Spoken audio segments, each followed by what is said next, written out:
Last month, I found myself at one of those high-stakes charity galas. You know, the kind, the room just smelled of vintage champagne and quiet old money.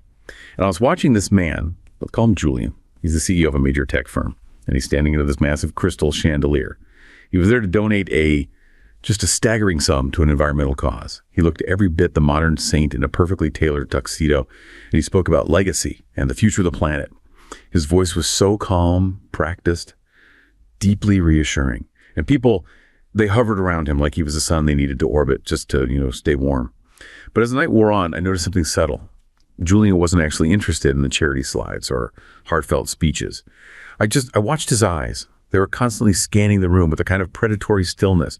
And every time a younger, ambitious executive would approach it with that slight, submissive tilt of the head, Julian's posture would just stiffen. You could see this visible surge of satisfaction. It was like a hit of pure, uncut power. When a rival was mentioned, his hand tightened around his glass, his mind clearly calculating net worths like a high-speed trader. And when the young gala hosts walked by, his gaze lingered just a second too long. There was this raw, primal hunger flashing for a moment, right behind the mask of the billionaire philanthropist. It was a jarring realization. I mean, here was a man who supposedly had everything: limitless wealth, global influence, a perfect public image. Yet in that gilded room, he didn't look like a leader. He looked like a frantic addict. He was oscillating between the 3 points of an ancient invisible triangle, just desperately trying to feed a hunger that no amount of zeros in a bank account could ever satisfy. It made me realize that despite our skyscrapers and our sophisticated algorithms, we really haven't moved an inch from the tribal fires of our ancestors. We're all just servants to the same three masters, whether we're wearing a crown, a business suit, or, well, nothing at all. And that observation, that image of Julian, is the perfect visceral entry point for this deep dive. We're going to explore what we can define as the triad of desire, that's power, money, and sex, and examine their foundational role as these relentless drivers of civilization and, frankly, of all human behavior. It's so compelling because we think of these forces as, modern political or financial concepts. But what you're suggesting is that they are the original operating system. Exactly. That's the perfect way to put it. Historically, this triad represents the three first actual currencies of human history. Before coins, before paper money. Right. Think about it. Before any kind of standardized measurement, what really mattered? Power was brute force and domination. It was the ability to physically enforce your will and secure safety for your tribe. Okay, that makes sense. Then money was its first measurable translation. It wasn't cash, it was control over territory or the tangible assets you needed for a transaction like grain or livestock or tools. And then sex is the final piece. And sex was the primal reward. It's inextricably linked to possession, reproduction, and just that deep biological mandate to pass on your genes. So the tribal chief who secured the best hunting ground or controlled the only access to the river? He simultaneously controlled the power structure. And the resources, and by extension, the mating pool. The currencies were always incestuous. They constantly converted into one another. Absolutely. The anthropological perspective confirms that the earliest attempts at civilization and social structure were built entirely on the controlled distribution of these three resources. Leaders weren't just, political figures. They were, in a very real sense, resource managers who controlled the collective survival mechanisms. So our mission in this deep dive is to understand the wiring behind that, the sociology, the neurobiology of this triangle. Exactly. How can its DNA remain so utterly primal as you saw in Julian's eyes? Even though we now exchange those currencies digitally and globally, we need to trace this evolution from that primitive resource management right up to the highly sophisticated, digitized commodification of desire that we all navigate today. Okay, let's unpack that central point about power, because the stories you mentioned, Julian in the ballroom and that other one about the executive, Marcus, who just dismissed his employees as mere operating costs, they highlight what's often called the paradox of power. This is the truly baffling part for me. Why does seeking and attaining significant power so often lead to the catastrophic loss of the very qualities like empathy, intuition, mental flexibility that were needed to climb the ladder in the first place? It feels like the system structurally optimizes a leader for failure. It is a profound self-defeating cycle, and it explains why history is just perpetually repeating itself with seemingly brilliant people who achieve the absolute pinnacle of influence and then immediately begin making disastrous, detached decisions. It's not a new idea then. Not at all. This behavioral and cognitive transformation has been formally studied, tracing its roots all the way back to Greek drama, where excessive pride or arrogance, hubris, was seen as the crime that attracted divine punishment. In the modern context, we refer to it as hubris syndrome. Or the disease of power. That's the colloquial term, yes, the disease of power. The idea that power is literally a disease that changes your internal chemistry is... Well, it's compelling. Tell us more about the clinical definition. What are the observable symptoms? They're pretty extensive, and they've been documented by physicians and psychiatrists who have observed leaders across, all fields, politics, finance, major corporations, and they all point toward this profound and often self-imposed detachment from reality. A detachment from reality. Yes. The symptoms include an absolute intolerance to contradiction or compromise. Obstinacy becomes the rule, not the exception. We see high levels of impulsiveness, which often leads to a blatant and cavalier abuse of power. And narcissism, I assume. Oh, absolutely. Most conspicuously, the afflicted individual displays severe narcissism, arrogance, and even megalomania. They develop a genuine feeling of invulnerability, invincibility, and sometimes, omnipotence. They stop seeing history as a teacher, and they treat any form of consultation as a sign of personal weakness. Wait, okay. If these traits make someone so reckless, so self-centered, and utterly incapable of listening to good advice, how do they manage to stay in positions of power for so long? I mean, the people closest to them, they must see this happening. That is the critical sociological peculiarity of hubris syndrome. It's the emperor's new clothes element. Right. The afflicted leader is often completely oblivious to these profound behavioral shifts. Julian, for instance, might genuinely believe he is acting in the planet's best interest while in the same moment calculating his rival's net worth. And everyone around them just stays quiet. Everyone around them, the courtiers, the subordinates, the staff, they see the deterioration plainly.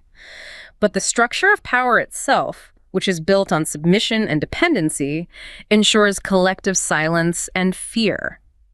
The momentum of the power being exercised is just too great to challenge. The people on the shop floor or the low-level staff, they see the boss's obliviousness clearly, but their high-power counterpart, Marcus, is neurobiologically shielded from their reality. So if the effect is psychological and behavioral, what is the trigger that flips the switch? Here's where it gets really interesting, because the research points directly to biochemistry. The trigger is a neurotransmitter, dopamine. That's where the addiction begins. And dopamine is not just the pleasure chemical, as it's often oversimplified. It's an incredibly powerful engine governing a massive range of critical human capabilities. Movement, memory, attention, cognition, pleasure, motivation, dependency. It's the drive chemical. It essentially regulates the drive, the lust for experience, and how we form habits. And the key to understanding its destructive power here is seeing what happens when it's out of balance. Exactly. Look at the delicate balance required in the brain's basal ganglia, which controls coordinated movement. If you have too little dopamine, it results in uncoordinated voluntary movement, leading to Parkinson's disease. Okay. Conversely, if the basal ganglia receive too much, it can result in intense, repetitive, involuntary motor and vocal tics, what we know as Gilles de la Tourette syndrome. So what does that look like in the powerful? It's not physical tics, it's cognitive ones. Precisely. When we look at the powerful, the overproduction of dopamine is often happening in the prefrontal cortex, which is the seat of executive function. So it produces cognitive and behavioral disorders instead of physical tics. So when absolute power enters the picture, it acts like a biochemical flood in the frontal lobe. Exactly. Research suggests that the acquisition of power and the constant daily exercise of control floods the brain with dopamine. This generates an addiction and an excessive self-confidence that is chemically indistinguishable from the high provided by certain recreational drugs. So every act of obedience, every successful order. Every sign of submission, every political or corporate victory, it's a shoot, a measurable hit of control and satisfaction. And at that point, the powerful stop governing or leading. They start consuming control. Their pursuit is no longer strategic. It becomes purely hormonal, a frantic addiction that demands ever-increasing doses. Wow. So what you're saying is the moment Julian got his private jet in his corner office, his brain started actively working against his ability to lead ethically or logically. Are his reckless, impulsive decisions just a cognitive form of an involuntary success? Is he structurally optimized for self-destruction? That's a powerful distinction, and yes, that is essentially the implication. They become convinced they dominate others while failing to realize they no longer control their own dependence on the feeling of dominance. And this addiction fundamentally changes how they relate to other people, leading to that neurobiological shield we observed in Marcus, the executive who couldn't even register his employees as human beings. That leads directly to the core neuroscientific research on empathy. That increased power diminishes the capacity for compassion. How can we see this effect physically in the brain? This is where the concept of the brain's mirror system becomes absolutely vital. We all have what are called mirror neurons. These are circuits that activate both when we perform an action and when we watch someone else perform that same action. Like when you see someone stub their toe and you physically cringe? Exactly that. It's an automatic simulation, what we call motor resonance, and it provides our basic sense of connection. It's what fuels empathy and allows us to predict the intentions and emotions of others. Okay, so can you walk us through the experiment that tested this? I want to visualize how they measured the neurobiological effect of what's basically just a promotion or a demotion in your own mind. Sure. Researchers used a method called transcranial magnetic stimulation, or TMS. It allows scientists to non-invasively measure brain activity and motor response. The goal was to measure that motor resonance you just mentioned. First, they had to manipulate the participants' mindset, priming them to feel powerful or powerless. They randomly assigned participants into 3 groups and asked them to write an essay. The high-power group wrote about a real incident where they had significant power over someone else. Like being a manager or a team captain. Right. The low-power group wrote about an occasion where someone else had power over them, and the third, the neutral group, just wrote about what they did the previous day. So the essay is the emotional trigger, putting them into a high or low power mindset. What happens next? After the priming, all participants watched a simple video of someone squeezing a rubber ball. While they were watching, the researchers used the TMS device to measure the amplitude of the motor evoked potentials, or MEPs, in the participants' hand muscles. And the MEP measurement is the hard data. It's the quantifiable index of motor resonance. It shows the degree to which your brain automatically simulated the act of squeezing that ball. And the results were a staggering confirmation of this neurobiological insulation of the powerful. Absolutely. The participants who were primed to feel high power showed significantly lower levels of MEP facilitation. That means lower motor resonance than the low power participants. In high-power individuals, the automatic empathetic response was measurably dulled. So it's not a choice. Their brains just weren't firing in the same way. The findings suggest that the default effect of high power is reduced interpersonal sensitivity. The powerful tend to rely on stereotypes and broad generalizations about the less powerful. It's a form of cognitive efficiency that helps them pursue their goals, but it utterly kills any genuine empathetic connection.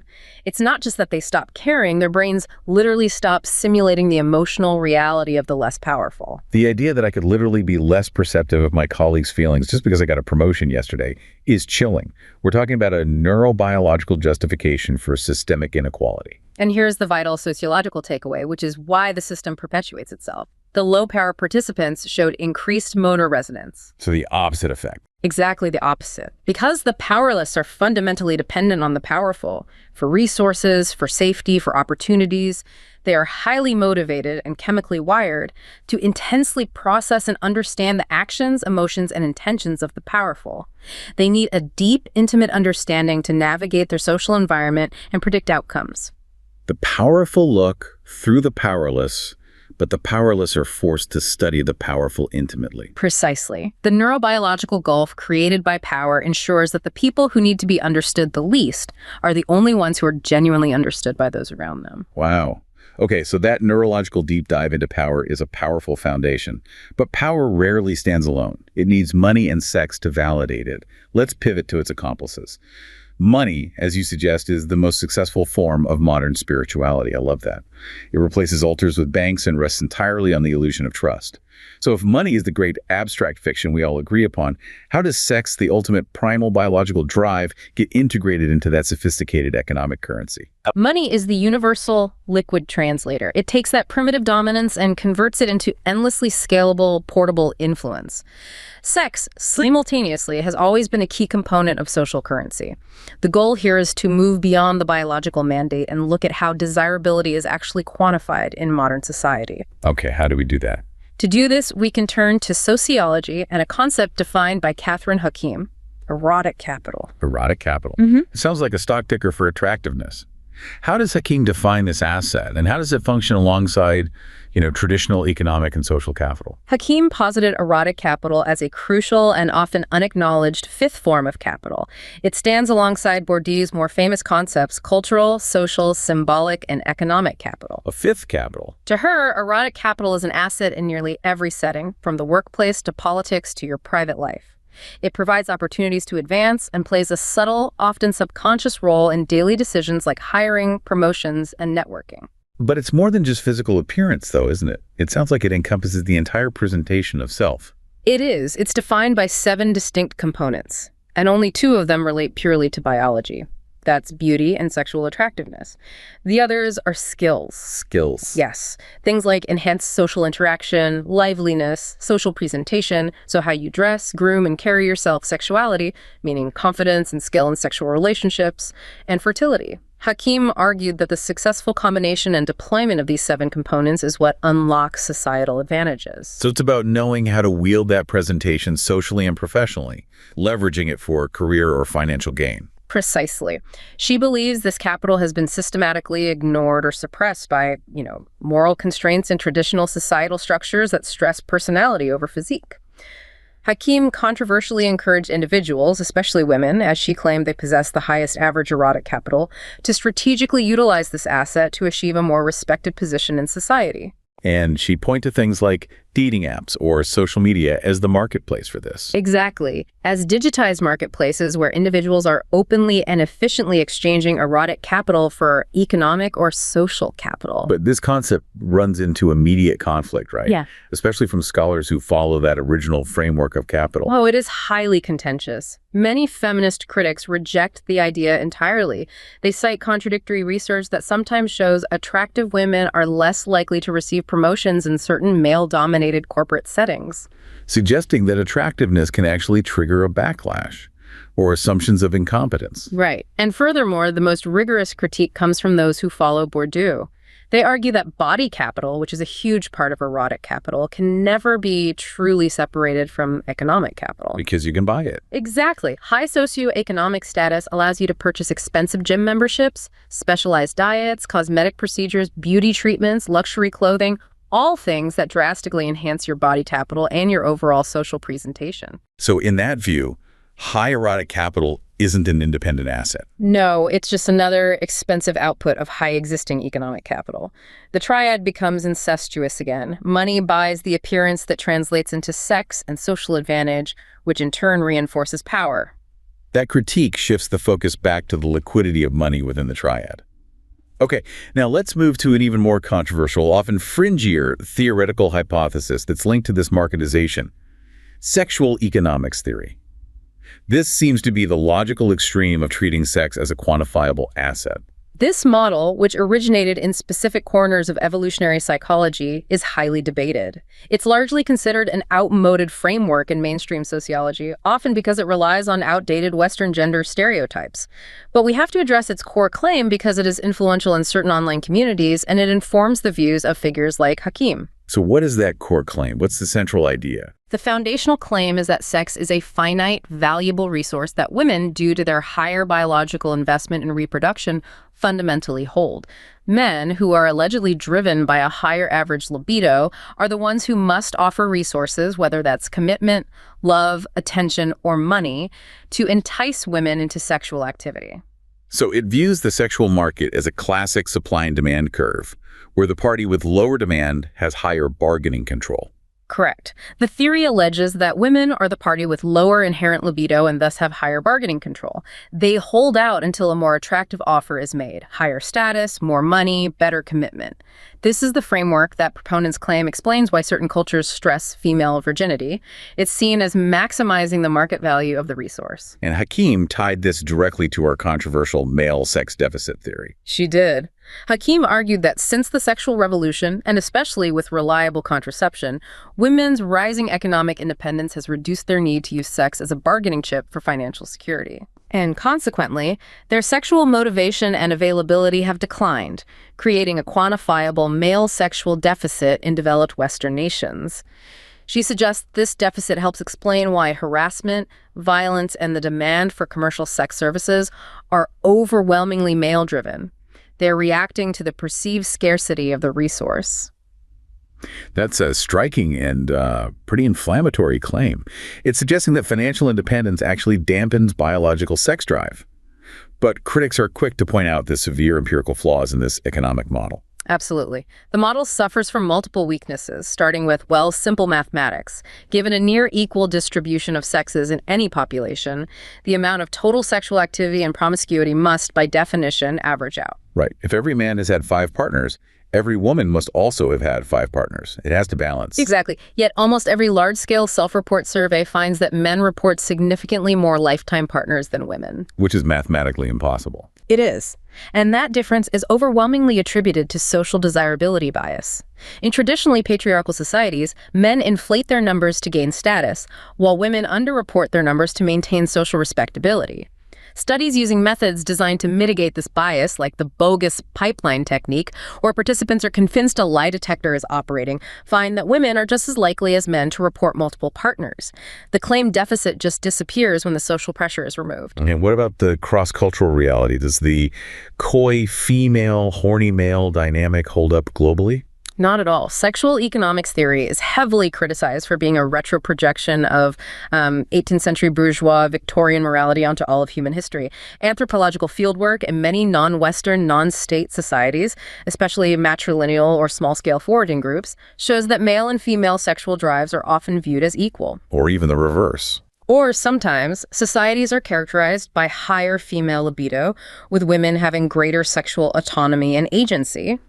The modern Western conception is largely ideological. It's not based on universal neuroscientific or biological fact. But, okay, even if the sexual economics model is flawed, evolutionary psychology does provide a more universal metric for desirability, and that is mate value, or MV. This is the underlying driver of selection, right? Mate value is crucial. It's the sum of all desirable traits that signal genetic quality, health, and fitness.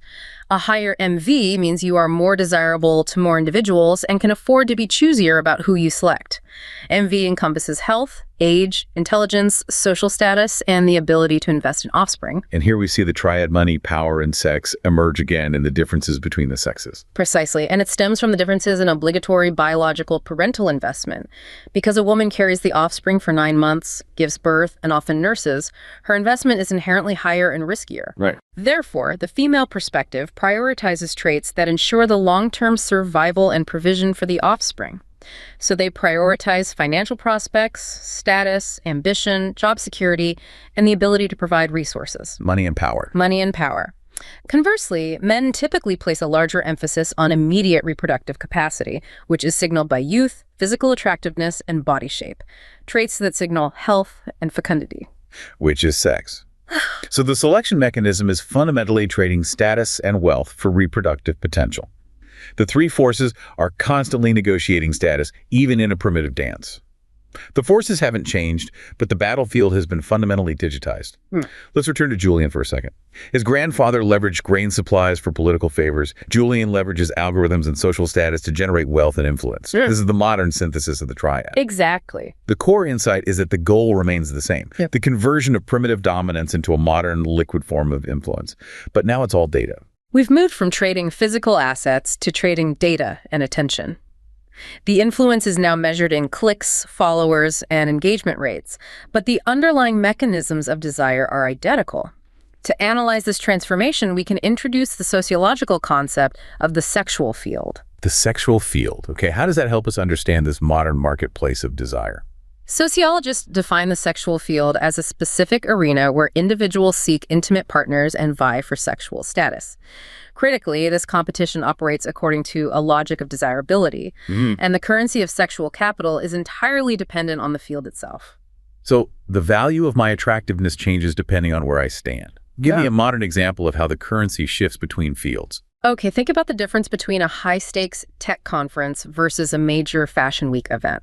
At the tech conference, the characteristics conferring high sexual capital might be high net worth, algorithmic prowess, a proven track record of successful exits, and maybe a curated persona of being a disruptor. Suddenly, a designer who is phenomenally talented but financially unstable might face a sexual capital deficit in that field. Now flip that. Place the tech CEO, Julian, at a high-fashion martini bar during an after-party.